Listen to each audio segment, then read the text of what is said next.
Hello and welcome to GoodGood Investing. My name is Rachel Grunn, And I'm Andrea Cwik.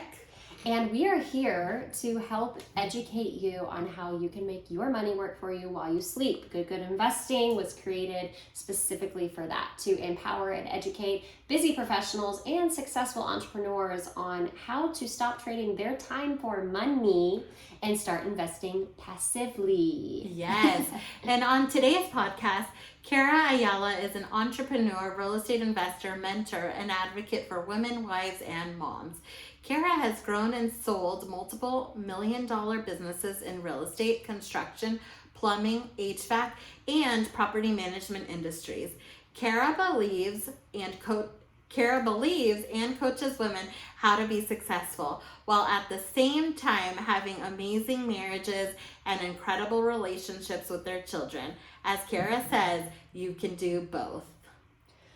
Whew, all right, without further ado, let's jump on in. Kara, thank you so much for joining us at GoodGood Investing. We're so happy to have you. I am so excited to be here. We have some mutual friends and just the greatest people that have connected us. So I'm so excited. We are too. I listened to your podcast and I love it. So I'm so excited to dig in. It is so good. Why don't you plug it at the front? We'll plug it at the end too, but tell us what your podcast name is and where people can find it.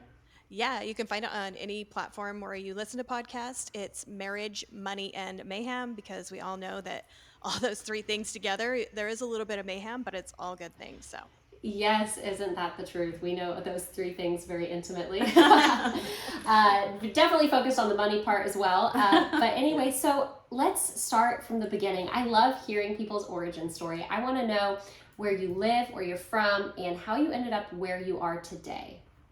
awesome. So I currently live in Austin, Texas. We've only been here for about a year. I was born in Wyoming, grew up just in a kind of middle class family. They did well for themselves, but nothing extravagant. My grandpa was an entrepreneur, and he ended up losing his ranch. And so from just hearing stories, I always was kind of I guess, kind of didn't ever want to go down that path because I thought that I would lose something. Or I also had this idea in my head that if you were an entrepreneur or business owner, investor, anything like that, that you didn't really have a family life. And I really wanted to make sure we had a great family foundation. And so I kind of was like, never wanted to go into business, but I married an entrepreneur, and he was always continued. We got married really young. We were 18 and 20, and he was always trying to do little side hustles and open businesses, and I was very, very set on we're not going down that direction. And he was a plumber and working out of town, and I worked at a doctor's office, just kind of fast forwarding, not getting too in the weeds for you guys. But he was working out of town. We had two little boys that were toddlers, and I was pregnant with our third.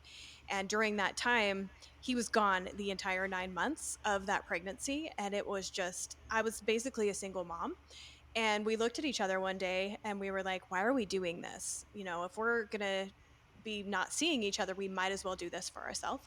And so that's when we opened our very first business, which was a HVAC company and plumbing company. And it did really well. Uh, we didn't know what we were doing, so we hired coaches, like we all should, right? And because we didn't go to school, we didn't know anything about business, so we kind of just like put our heads down and took advice from the people who did know what they were doing. And in that process, we got presented the idea that if we just, it's great that you own your own business, but if it's not giving you the life of your dreams, then you just really own a job. And that kind of awakened us a lot to, we had created this beautiful life and we owned a business, but we were kind of tied to it. So it started us thinking like, okay, how do we create other income to, someday maybe be able to retire? And that's kind of how we got into investing and went down the investing whole rabbit. I know you guys are into investing. So we set a goal to buy 2 single-family homes every year for the next 10 years, thinking that, we would be able to retire off of that cash flow when we were 60. And it quickly escalated. We bought our first 2 single-family homes the first year. And the second year, stumbled upon a mobile home park that we had been doing work in with our HVAC company.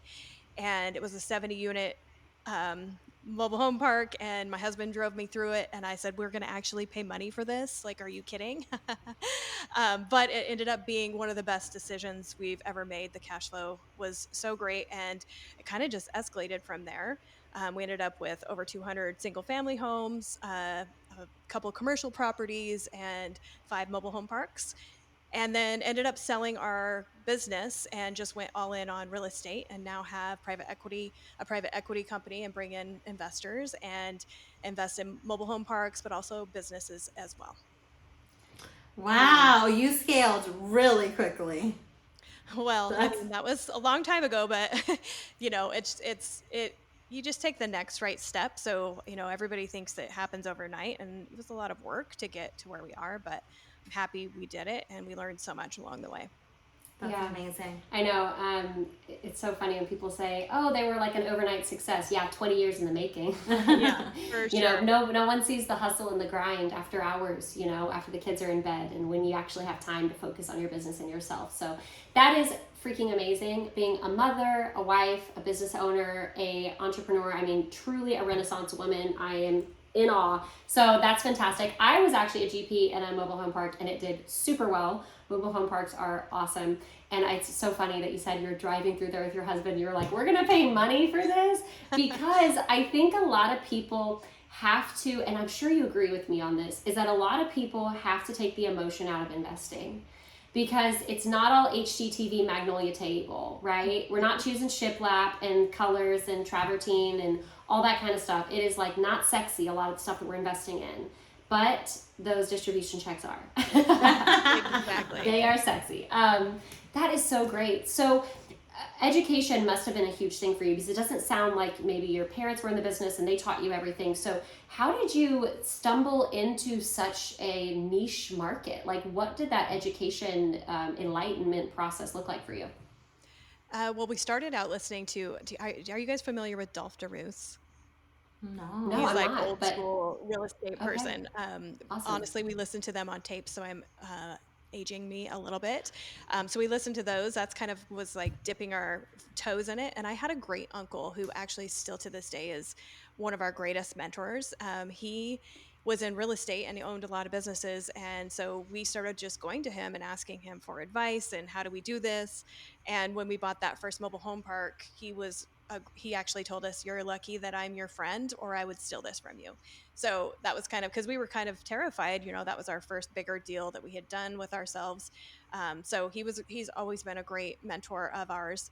And then along the way, we've gotten mentors. Joined masterminds, hired coaches. We've just kind of done it all, and then also read a lot of books, um, listened to a lot of books. Podcasts came kind of later on. But I just think there's so much free resources out there to start you Yeah. out. And then also like putting a little money in for a coach or a mastermind or something like that for something you're really wanting to go all in on really, really pays off.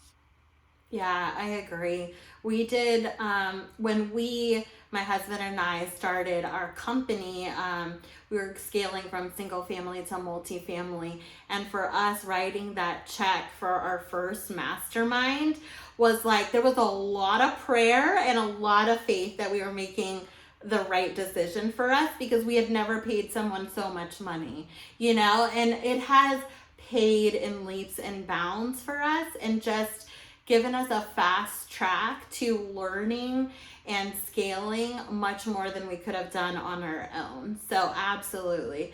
And then you talked about books. Are there any books that you recommend that helped you on your journey? Well, it's just the tried and true Purple Book, Rich Dad Yeah, Poor Dad. yeah, I mean, absolutely. that one was just really opened our eyes to a whole nother world that we didn't know existed. So I love that one. Lifestyle Investor. Are you guys familiar with that one? Yeah, No. I'm familiar with Lifestyle Investor. Yeah, that one's a great one. It's a newer one, but that one's a really great one too. Awesome. That is so great. So it sounds like your road to the present has been just littered with success and ease. I'm sure it was all just gravy, and everything worked out just as you had hoped. But let's talk about. Of course. Yeah, that's how it happens, guys. And if you're struggling, I do better. I don't know what's wrong with you. No, I'm just kidding.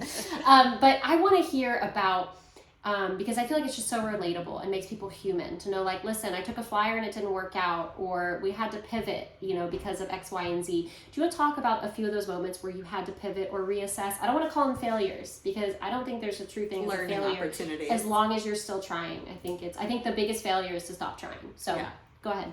Yeah, I totally agree. I think our first big, I don't know, failure or trip up was in 2008. Nothing to do with the market, but it was actually not with investing either. It was with our first company, but we had a lot of work that we were doing for a gold mine, and they, had their pay, out like 9 months, right? And which was fine because it was a continual customer. But one day our guys went to the job site and called us and said the doors are locked and they're filing bankruptcy, and they owed us over $500,000. We were in a company that was relying on that cash flow to survive the next 6 months, because that's kind of how our business worked. And we just were, so terrified. We thought we were going to actually have to close it down, lose it all. Um, Through that process, though, we learned a lot. I think the part that we don't want to talk about is when you do have employees and things like that you sometimes have to make hard decisions and let people go for the betterment of the rest of the company, because if you don't, you're actually, you know, you're damaging the other members of your team. That was a really hard season. And then we had to ask for help from our vendors, and we had to ask for help from people that we owed money to. We had to ask for help from mentors of how do we structure this. My husband actually flew. They were a company based in Canada, and he called up the CFO and said, I'm actually in town tomorrow. Can I stop by?" And he obviously wasn't really in town, but he just said he was going to be, and then booked the flight immediately after, and went to the office and said, "Hey, we're a small company." And I really think like him getting in front of them and seeing a face really got us favor. We ended up getting paid out. It took, a good year to get the rest of our money paid out, but I think that helped in the process of them helping us get through that. But it was a very humbling time, but also we learned, a little bit more grit, how to ask for help. And then also worst case scenario, like putting things into perspective. I think so many times we take life so seriously, whether it's an investment or a business or whatever that is. And I'm not saying that it isn't serious, but at the end of the day, I always like to go to the worst case scenario. At the end of the day, if we lose everything, we still have each other. And then we also have all of that wisdom and knowledge that we've gained through the years to rebuild. And that's why you see people who lose it all or go bankrupt, and then like 2 years later they've gotten it all back. I mean, even if you think about 2008, how many stories have you guys heard about people losing it all in real estate or things like that, and then today they're fine, right? Like most of them have recovered if they went back in and weren't scared to go back in. So I think, having the perspective of, you know you're not really losing. Like, I love that you said it's not really losing, it's just a lesson, because you never lose any of those lessons, and you can take them into the future. And that's just one story. I mean, I could tell you many more. And you can also share them with people, right? You can share Yes. your own experience so that other people can heed the lessons that you learned without maybe having to go through it themselves. Exactly. Yeah. So how has it been running multiple businesses with your husband? Yeah. We have a lot of listeners that are, very passionate about investing alongside their spouse. So how Like us. Like us, yes. We have wonderful husbands who don't get enough credit. Mine surely doesn't. But yeah, let's talk a little bit about that dynamic. Yeah, in the beginning it was really rough, I'm not going to lie. There was many days that ended up in fights, or I fired you, I quit, kind of those stories going around, and just finding out. I think the struggle was finding out our place in the business. We've always heard, like, we had a mentor that told us, if two partners, whether it's married or in a business, have the same strengths, you really don't need one of them. So finding out what our places were and staying in our own lanes. So I think that has been really helpful through the years of finding out what I'm good at and what he's good at, and then just focusing on that, and then also disconnecting from the business when you leave, especially if it's like some tensions going on, right? Like those days where a little bit more tension is happening, of disconnecting. Now, we're not the couple that doesn't talk about business, that doesn't talk about investments at dinner. Like, that's all we talk about because we love it. We love building together. So I'm not saying like you separate it in that way, because it's just part of who we are. But I think, if there is tension, to make sure that like that relationship is a different relationship when you're working than it is when you're at home. Does that make sense? So it's like Yeah. two different relationships, although it's the same one. Yeah, I think for us, it was like very similar to y'all. At the beginning, I remember, and I don't know if I shared this with you, Rachel, but um, my husband and I, his name is JJ, we were kind of butting heads, which is unusual for us because we get along super well. We're best friends. But we were butting heads because we didn't have that clearly defined roles. And I remember being like on our way to a date night in the parking lot and telling him, like, if our marriage is going to be compromised in any way, I will lay down our business because our marriage comes 1st. And really, like, knowing that he was on the same page, that our marriage was always going to come first, then helped us navigate, like, how do we figure out working together in business. And having those clearly defined roles is really what helped. And actually, it was even very natural because he is very scientific, like engineering brain, like all the details. And I am so opposite of that. So it was like, wait, why don't we just like pull on our own strengths, and skills? And since then, it's just been really great. But also, like you, we talk about real estate and investing like all the time in our date nights. Yeah, a lot of the time we're heavily focused on business, and we're like, hold up, let's like, how are you actually really doing besides, all of the other business stuff? But having that time to connect is very valuable. And not to mention that I'm sure it sets a great example for your children. So Kara, I want to hear about like how old are your children now? Are they school age? I have a 22, 20, and 18-year-old. No, you don't. Yeah. Wait, what? I thought you had like a 5-year-old, a 4-year-old, a 3-year-old. Guys, if you're listening to the podcast, you got to jump onto our YouTube and look at this beautiful woman. She is stunning. She looks 22. I'm shocked. Yeah. Okay, so how involved are they in the business? Like, how have they taken to investing? So it's interesting. We have actually kind of steered them not to be in our business because we want them to do their own thing. They're always welcome in our business. For instance, my oldest son, he is a professional wake surfer. And like when he was 16, 17, he was number 5 in the world and just doing really well. And so we really encouraged him. He was getting to that age where he was graduating, figuring out what he wanted to do. He didn't want to go to college. He was never really interested in school. So we just encouraged him to go all in on that and see where it went, because he had maybe 5-6 years, right, to really make that something, and he could always come back and work in our business if that's something he desired or something that he wanted. And so we just really like go all in on what they're interested in, and it's worked out really well so far for each of them. So he has, his own board where he gets royalties. He has courses that he's created. And then he coaches people too. So he's created a really great personal brand. I would say he's probably the top wake surfing coach in the world, and not even holding back like any reservations whatsoever. Like that's who he is. And so it's been really fun to watch him grow in that. Also, as a parent, as kids that are like becoming adults, it's such a tender season, and I don't think we're like warned about that. I wasn't warned about that, and just how you're really becoming more of a guide and allowing them to live their lives as you're guiding them, but letting them make mistakes, letting them have their failures. So my middle son, he is in like the audio engineering world. They will probably all be investing eventually, but right now they're just focused on their skills and learning. Our daughter is the only one that's working in our business right now, and she's really just doing books because she doesn't know what she wants to do yet. And I don't think that they should have to know what they want to do when they're 18 years old. I'm 43 and I still don't know what I want to do. So giving them permission to like really just dive into what interests them. I don't think you should always have like how you make money be your passion, but if you can make money with your passion, I think go for it. Yeah, that is so cool. That. I love the freedom that you give them and the support. I know that if they don't appreciate it now, they certainly will looking back. I so appreciate my mom for doing the exact same thing with me. Shout out Kendra. Love it. So for a woman who has seemingly done it all, seen it all, achieved it all. What motivates you to get up every day and keep doing it? That's such a good question. I think it's fun.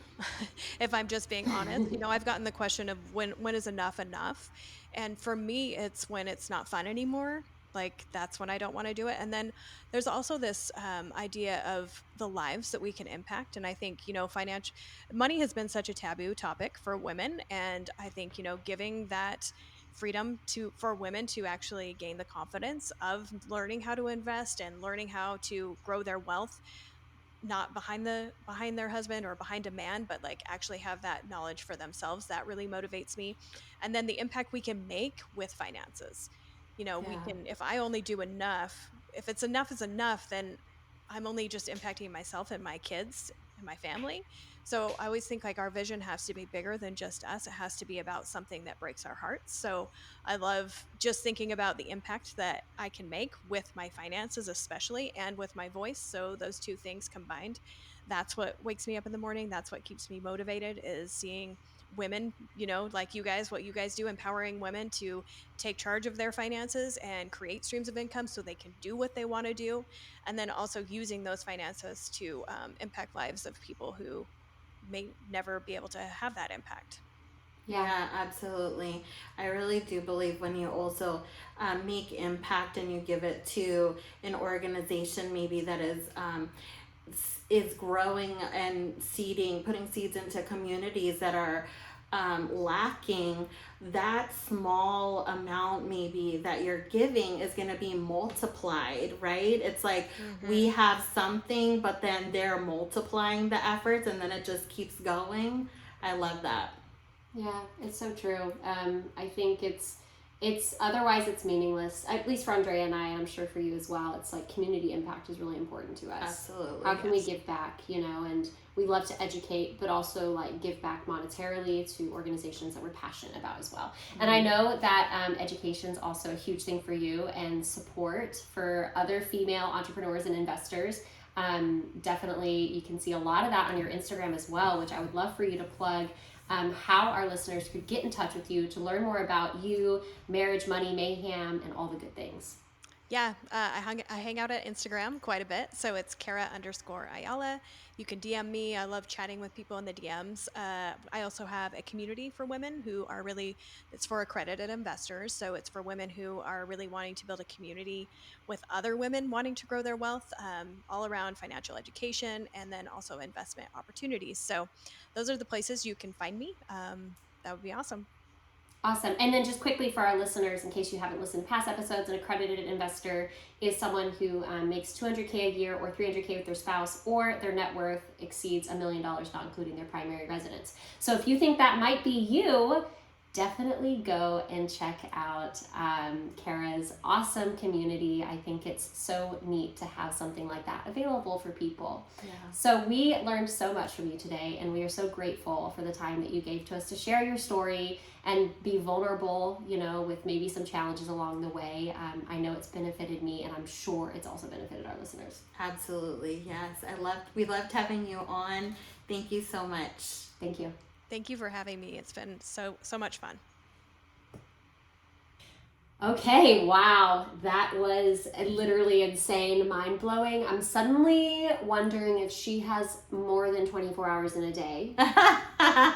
Because you know how people say, like, you and Beyonce both have 24 hours in a day. Yeah, for but sure. Like, okay, Beyonce also has nannies and house cleaners and I'm sure a whole suite of people managing her life. But like, Kara blew my mind with her bandwidth. You know what? I wish that we had way more time with her, because I would have asked her some time management tips and tricks. Like, what is she doing? Because she is killing it. What an amazing guest. I am so glad that she spent time with us and shared her knowledge with us. I absolutely loved her. Yeah, and it sounds like if you're a female accredited investor, Rain & Co., her community might be a good thing to look into if that resonates with you, especially if you could learn a thing or two about time management. But she just further reinforced everything that we believe in too, right? Absolutely. Community impact, the importance of passive investing. I love that she's doing active investing because she says that she loves it. I don't love it. I would like to do fully passive investing, but it sounds like she and her husband are thriving, and that is just so awesome to see. And I really hope that you, our listeners, took a lot from that episode, because I certainly did. Yeah, and I will say her podcast is fire. I listened to an episode that she had about being a mom and entrepreneur. She had somebody on that talked about all of these principles of how we can care for our children in a positive way, and then have a balanced life between business and being a mom. And I loved it. And I heard other podcast episodes as well, and it's super interesting. So if you haven't heard her podcast yet, I would encourage you to also listen there. Yep, and it'll be right down below in our show notes. So how can you connect with us? You can head over to goodgoodinvesting.com. That's where you can find information on our virtual and in-person meetups. Also, gather our investor resources, which are totally free. And that's also where you can, am I sounding like an infomercial again? A little bit. Keep going. Okay. And today, for the next 12 hours, you can take advantage of, you can also go schedule a call with us, which will ensure that you can get on our exclusive investor list. It is totally free. Also, we just want to have a quick qualifying call with you, just to make sure that multifamily is the right investment, and also to get to know you and your goals. Yes. Okay. And I'll just add one more thing. If you love us, which, I mean, if you're listening to us, you probably do. Yeah. What's not to love?